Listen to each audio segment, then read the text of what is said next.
నమస్తే welcome to 9 TV Telangana news.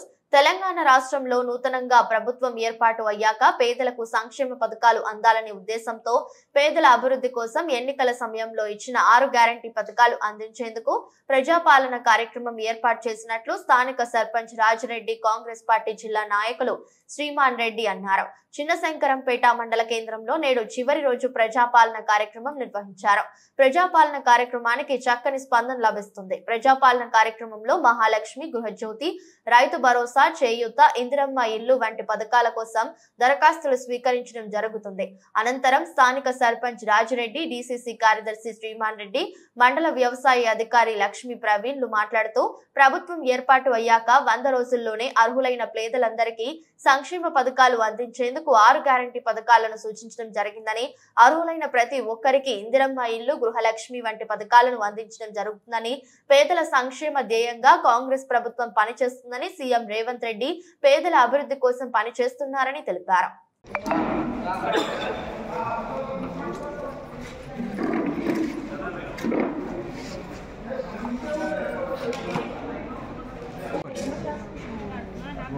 Minister, health minister ఏమిటవుతుంది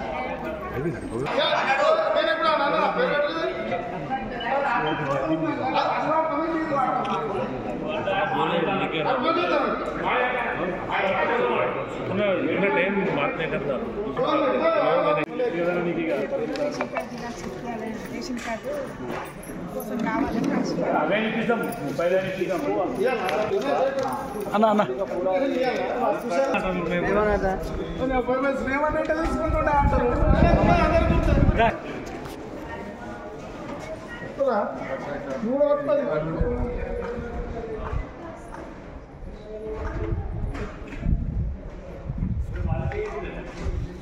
ఈరోజు శంకరంపేట గ్రామంలో మా అధికారులు ఎంఆర్ఓ టీం మరియు ఎంపీడీ టీం రావడం జరిగింది. సో ప్రజావంత నుంచి దాదాపుగా మేము అప్లికేషన్ తీసుకోవడం జరుగుతుంది. ఇంకా ఎవరు మిగిలిపోయి ఉంటే ఈ సాయంత్రం లోపల 5 గంటల లోపల వచ్చి మన సెక్రటరీ గారికి అందజేస్తే ఇవాళ నుంచి మన స్కానింగ్ చేసుకొని 17 లోపల కంప్లీట్ చేసి అర్హులైన వాళ్ళందరినీ కూడా మేము స్క్రూటినీ చేసుకోవడం జరుగుతుంది. కాబట్టి ఇంకా ఎవరు మిగిలిపోయిన అంటే వాళ్ళు వచ్చేసి మాకు అప్లికేషన్స్ ఇవ్వాల్సిందిగా కోరుతున్నాం. తెలంగాణ ప్రభుత్వం ఏర్పడి 4 రోజులు కావస్తుంది. మరి రేవంత్ రెడ్డి గారు చక్కటి కార్యక్రమం తీసుకోవడం జరిగింది. ప్రజాపాలన పేరుతో గ్రామంలోకి వచ్చి ప్రభుత్వమే అప్లికేషన్ కూడా సరఫరా చేసి మరి మనం ఏవైతే 6 పథకాలు ఇస్తామన్నామో 6 పథకాల గురించి దాన్ని నిర్ణయాలు తీసుకోవడానికి ఇవన్నిటిని 17వ తారీఖు వరకు స్కానింగ్ చేసి దాంట్లో అర్హులకు అందరికీ మన ప్రభుత్వ పథకాలు అందాలనే ఉద్దేశంతో ఎందుకంటే 100 రోజుల్లో మేము ఇస్తామని గ్యారంటీ ఇచ్చినాం. ఇప్పుడే తొందరపడిపోతామని ప్రతిపక్షాలు ఇప్పుడే ఇవ్వలేదన్నట్టు చెప్తున్నాం. మేము మేనిఫెస్టోలో కూడా 100 రోజుల్లో ఈ 6 కార్యక్రమాలు తీసుకుంటామన్నాం. మరి అవి 6 గ్యారంటీలు రేవంత్ రెడ్డి గారు పూర్తి చేస్తారు. మరి ఇందులో ముఖ్యంగా గ్యాస్, మహిళల గ్యాస్ కానీ, మన 2500 స్కీమ్, పేదలకు ఇల్లు కానీ, ఇల్లు లేని వాళ్ళకి ఇళ్ళ గురించి కార్యక్రమాలను తీసుకోవడం జరుగుతుంది. మరి అర్హులైన వాళ్ళని గుర్తించి గతంలో తప్పులు చేయకుండా అర్హులకే ఈ ప్రభుత్వ పథకాలు అందేలా అధికారులకు కూడా చెప్తున్నాం. అధికారుల మీద ఎలాంటి ఒత్తిడి లేకుండా, గత ప్రభుత్వం అధికారుల మీద ఒత్తిడి చేసి ఎన్నో అక్రమాలు చేశారు. మరి అట్లాంటివి జరగకుండా ఈ కార్యక్రమం నిర్వహిస్తామని చెప్పి ఈరోజు చివరి రోజు మరి అనూహ్య స్పందనతో అప్లికేషన్లు ఇవ్వడం జరిగింది. మరి వాటిని 17వ తారీఖు వరకు స్కానింగ్ చేసి అర్హులను నిర్ణయిస్తారు అధికారులే.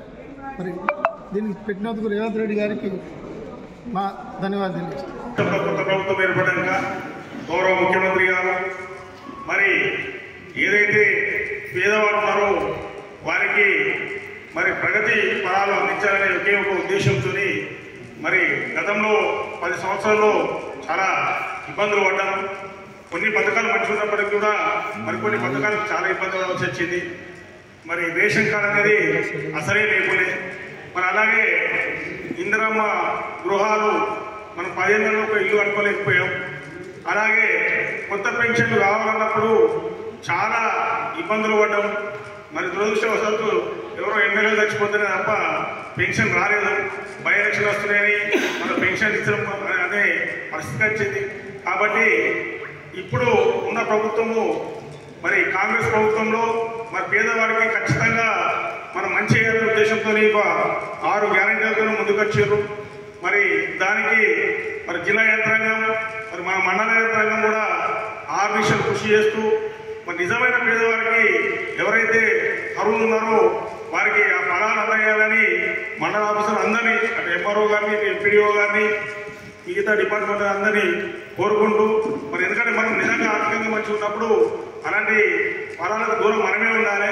మరి నిజమైన పేదవారు ఎవరైతే ఉందో నిజమైన పేదవారికి ముందుగా ప్రభుత్వం నుంచి సంక్షేమ పథకాలు అందాలని మనస్ఫూర్తిగా కోరుకుంటూ దిగ్విజయంగా కొనసాగించాలని ఇక్కడ మరి ఎంఆర్ఓ గారికి ఎంపీడీఓ గారికి నా తోటి వార్డు మెంబర్లకు అన్ని డిపార్ట్మెంట్ల మరి వారికి మరి సూచిస్తూ మరి ఇది ప్రారంభించాలని మీ అందరికీ కూడా ధన్యవాదాలు తెలుస్తూ మరి ఈ అవకాశం ఇచ్చి మీ అందరికీ కూడా ధన్యవాదాలు తెలుస్తూ